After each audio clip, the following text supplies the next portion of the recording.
Okay. All right, Miss Rockman. So, how do you think the lesson went? How do you think it went? Well, it was very active. Um, Kids had fun moving around, talking, like engaging in different topics, seeing it from other students' point of view, and just kind of like being able to just talk. Academically, that's about a topic. So, what I liked about your lesson, it was that the kids were really engaged. Like the video that you used, Thank you. really engaged them, and they were really like able to see present day connection. Yeah. Like that, this is not just something that happened in the 80s and the 90s. Like it's still Right. really present day, and it's really raw still. So I really like that you had a really good hook that you grabbed them. One of the things that I really noticed is that you could tell in your classroom that there is a level of critical thinking, Yes. that the kids really take the time Mm. to think about what you're having them to read, and that they see themselves in the text. I thought that that was really good. I thought also that, yes, they were really engaged. They were really, really attentive. I thought that the level of discussion was not just I saw this video but they were able to tie it back. One of the kids made a connection. I wrote down. You said, "What do you see in this video that stood out to you?" One of the students said, "It connects to Thoreau." So the fact that they were able to take a hip hop video and take the message that they saw in the video and connect it to Henry David Thoreau and some text that you guys had read, I thought that that was a beautiful thing. I thought that was great. Um, what is one thing that you really liked about the lesson? My kids being able to make make make that personal net, being able to actually live it versus just actually kind of watch it, look at it, actually see it. They are it, so it makes it live versus just being bland. It's just there, we're reading, we're watching. No, it's live. This is me now. This is me then. Things haven't really changed. So it's about making change. One of the things that I noticed was that one of the things I noticed that I really thought was good about the lesson is that we talk a lot in English and history about text to self connections and text to world connections, and being able to make the kids see themselves in the text so that they can make a connection. And so what you're talking about is really that text to self connection, that text to world connection, that text to text connection, having them be able to make those connections. And what is interesting is that we talk a lot about it, but a lot of teachers that I've observed previously, or even sometimes myself, we don't make those connections. Yes, ma'am. We aren't able to say, this is what happened in LA in 1990 in the riots, and this is what's happening now in Ferguson in these riots, but we're not able to connect it to some context or some content. Yes. So that they can thus, one, see their voices are important, but two, how that education is always about what's going on in the world. So the fact that you are able to use that best practice and use it fluidly, like it wasn't like forced, it wasn't you trying to make it be something, it just flowed. There was just a level of flow in that lesson with the kids being able to make connections, make previous connections, bring themselves into it. I thought it was really, I thought that's really a best practice, and that's something that keep and hone in on. And I'm going to work on that more Because then. everybody doesn't have that. Everybody can't do that. I'm going to practice that more then. Yeah, that was really good. Okay.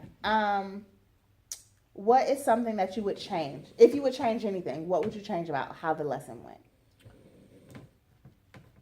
I would want to exit ticket from each kid to just find out their like personal thoughts. Like I had group thoughts. I had like group, but I actually kind of would have did an exit ticket. Mm-hmm.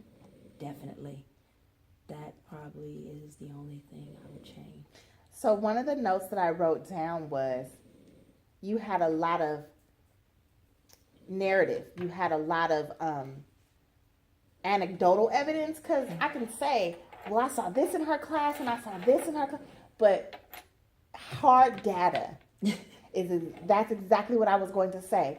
What would have made this lesson so much more solid is having the hard data, which is the exit, exit ticket, which is a quiz, which is a write me something real short.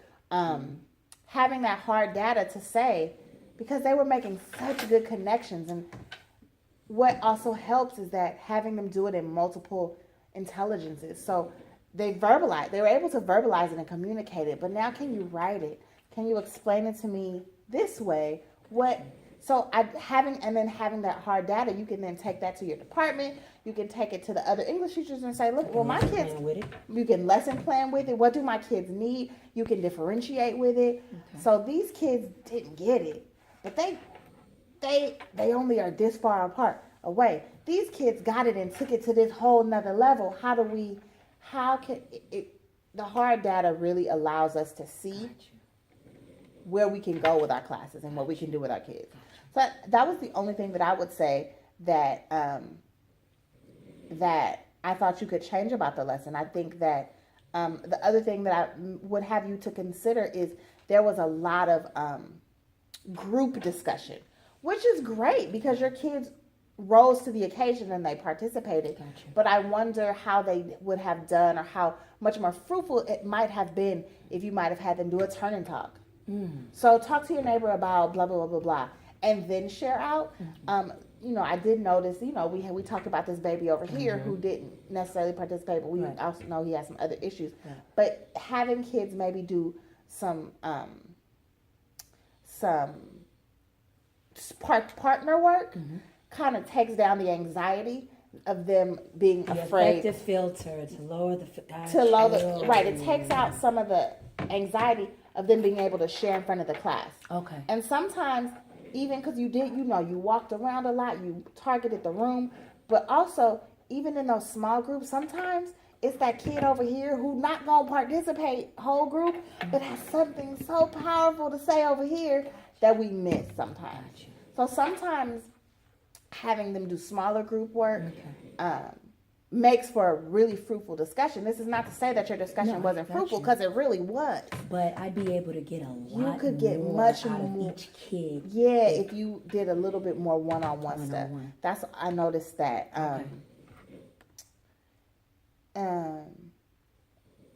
Okay. So when we talked, you told me you wanted me to focus on your pacing and your timing. Yeah. Those were two things specifically you said you wanted me to look at. Yes, I'm working on that. What I noticed, so exhale, take a deep breath, let it out. One thing that I noticed about teachers, myself included, we're always really concerned about our timing and our pacing. And am I going too fast? Am I going too slow? Do my kids get it? I got all this content to get through, and we only got 51 minutes. One thing I noticed about your pacing was that it was really good. You paced things very well to center around the reading. So you had that 5-6 minute video at the beginning of the class, which was kind of like the do now, your hook. And then you discussed it, and you did that for 2 or 3 minutes. And then after you guys had, actually I wrote it down, you had a 6-minute academic discussion. That's a big deal in the fact that data shows us that our kids are only getting about 2 to 3 minutes of academic discussion a period.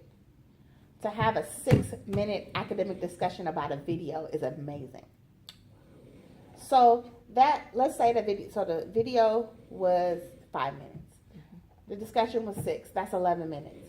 Then you gave them 15 minutes to read. And they read and they highlighted. And all you asked them to do was just to read it. Tell me about the student. Tell me about John Doe 27. It was a guided reading. So they could focus specifically on John Doe. They didn't have to read anything else. So you guided it for them. You gave them 15 minutes. And then after the 15 minutes, you gave them a warning. So you guys have about 2 more minutes. You did a 2-minute warning, which I thought was great. And then you called time. And then you had them, your exact words were, tell me about John Doe 27. And hands. They were so engaged. They were so captivated. And one of the things that the students said was, that's me. I'm an AP student, or I'm in an AP class, or the assumptions that are made. Like, they really connected to that. And then you actually pulled out like the evidence. Well, how did they know that, as they did the investigation, how did they find out that he was an AP student? Well, the French Revolution test, he had an A on it, and his penmanship, like, it talked about the stereotypes, and then you asked them to relate to it. And then you had discussion for the rest of the period. You had an academic conversation with your 10th graders. 10th graders. Who our data now shows us, looking at data, that our 10th graders are our classes who struggle the most. You had almost a 20-minute conversation about a reading that they did. They were giving facts. They were giving from the document that they read. So it was paced out really well because your learning target was it was just an introduction. It was just an introduction and a little bit of reading. So it really was paced well.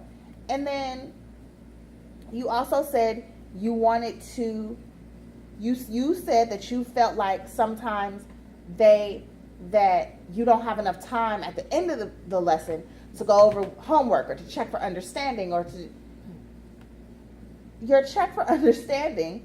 So you guys talked, you had a conversation, and then you had maybe about 10 minutes of the period left. And in that whole 10 minutes, you explained homework, you did 2 check for understandings, you explained it again, you did another check for understanding. Wow. In 10 minutes. So you explained, okay, a few things I need from you to break. The good thing is we started our Thanksgiving homework in class today. Turn to the back of your purple sheet, copy down number 1 on the board. On one paragraph, you should have 6 to 8 sentences. And so, sorry, it was the vocabulary, the first part. You did that at 2 o'clock. The period is not over till 2:08, 2:09. You're explaining that. Check for understanding. What's part 1? You called on a couple different kids. Then you went on to do check number 2. What are your lingering questions? What are your lingering questions after this reading? A maximum of 3, a minimum of 2. And then the kids were like, lingering questions. You explained what lingering questions meant. Oh, okay, we've done this before. And then you went on to explain what number 3 was. And then, after you had gone through each of those, although you checked after each of them, you did a check at the whole end to catch any kids who didn't get it. And there was a couple kids who when that you did the check for understanding, they were like, oh yeah, we write 6 lingering questions, we do this. And you're like, do we write 6 lingering questions? And then so the students were like, no, we write 2 minimum, 2 of a minimum, 3 of a maximum. We do our vocabulary, and there was something else, and for some reason I don't have it written down. But there was 3 parts of the assignment that you checked, and they got it. And that was done at like 2:12. The bell rang. No, sorry. What time does the bell ring? I think 2:09. 2:09. So you did, like I said, you did all of that in 10 minutes. And then you told them it was due today, the first few minutes of class, that they didn't have time to talk about it in class. They were just turning it in. And so it didn't feel rushed. It didn't feel like, oh, she's running out of time. She's getting through it quickly. You included the time. It was a noteworthy passage. Identify a noteworthy passage and explain, that was, you wrote it, you wanted them to write a paragraph about that. Sorry. But it didn't feel rushed. It felt like you planned well for that. And it felt like they understood it. Even with the kid who was like, oh, we're going to write 6 lingering questions. The other kids was like, no, that's not right. That's not what she said. And that's not what's written on the board. So it didn't feel rushed. It felt like you had looked at your 51 minutes and really figured out how to utilize all of them and maximize that time. Yes. So I don't know how you planned for this lesson, if you planned differently, but however you planned for this lesson, I would say that your pacing and your timing and your transitions were great. You have this many minutes to do this. Check for understanding. You have this many minutes to do this. You have this many minutes left. You transition them very smoothly. The lesson flowed very nicely. And what I noticed was that we went from, you're going to watch a video, then you're going to have a little discussion, then you're going to read, then we're going to discuss, then you're going to write, then you're going to, you transition them very nicely into a lot of different modalities. They did something visual, they did something verbal, they did something in writing, they heard something. They did a lot of different things, and studies will show us that if you present information in a variety of different ways, it's more likely that students will retain it.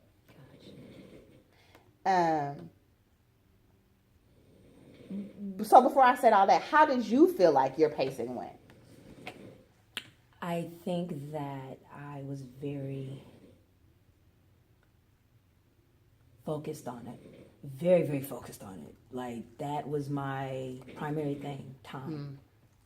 So, did I actually plan for it like that? Yes, I planned it exactly as such, from minute to minute to minute. And that also helps me a lot. Just being able to stay on time. And I'm maximizing time versus having air drops. Like the air bubbles. The time where the kids can talk and say something. I don't want any of that. I just want to make my transition smooth to where, what am I nervous? Kids don't have to talk. They don't have to ask anybody. Nothing. It's just, You want them to flow. Just flow. Okay. Because you know how, like, kids, like, if you're trying to change over, they'll say, hey, such and such, and they'll ask somebody something. Oh, so it's the dead time you don't want to have. I don't want it. So you don't. It's the time where stuff can happen. You don't want to have those open space. That's a really good way to think about lesson planning. And that's how I've been. That's a good way to think about it, is to maximize your time so that there isn't a lot of room for foolishness or error or tomfoolery. Matt Pennywell to the main office. Matt Pennywell, please come to the main office. And then what I also really liked about your lesson was it wasn't super packed. In planning so that you have full bell to bell, it wasn't overdone. It wasn't overpacked. Like the kids, there was one theme in the lesson, and the kids knew what they were supposed to be doing. They did it, and it functioned smoothly. So if that's how you're planning, where you're thinking about lessons and you're thinking about time and maximizing your minutes and thinking about that, I would say it paid off for you because it ran very smoothly. Okay. I would not have thought that you, in that lesson, I would not have thought that you were a first year teacher Wow. because it ran very, very smoothly. It was not rocky, it was not bumpy. I would almost say it was very technical because you got, I'm doing this, I'm doing this, I'm doing this, I'm doing this, but it wasn't like that. It Gotcha. was very like relational. Like you could very much tell that there was relationship with you and your students, and that not only did they have relationship for you, they respected you, but the importance of what we're doing in this room. It came across very much like that. I mean, I have some other notes. Do you have other questions or things that you want to ask me? How did this observation? How do you feel like this cycle went for you? This has been great. I have grown. I'm going to work on pacing more, getting really, really tight with it. This is good because I'm not really, really lost In that. anymore, like having questions about this and that pacing. It's like, okay, I guess you already kind of have it, so just kind of work on it, tweak it a little bit, just kind of make it good. So do you feel like, if you were to give me some feedback around the observation cycle, do you feel like we had some specific things that do you feel like I gave you enough feedback around what we talked about? Yes, ma'am. Far as the hard data. Yeah. That is like an intricate piece that I'm really gonna hone in on. And it's so important, like, when I think about if I think about big things that I do in my classroom, teacher to teacher, if I think about things that I do in my classroom that are big like that, that I want, that my whole unit is going to hinge upon, I try to, and I don't do exit ticket every day because that's a lot, but I do it maybe twice a week on big ideas. If this is a big idea that my lesson is going to hinge upon, let me check that they get it. Let me make sure that they get it before I move on. But then I also have that data to say, oh, they do get it. And maybe in our next observation cycle, we can look at data, and I can show you a tool that I use for around data collection. But I really enjoyed being in your class. I really enjoyed your kids. Your kids are great. I'm feeling so happy right now. I'm gonna turn this off. Good.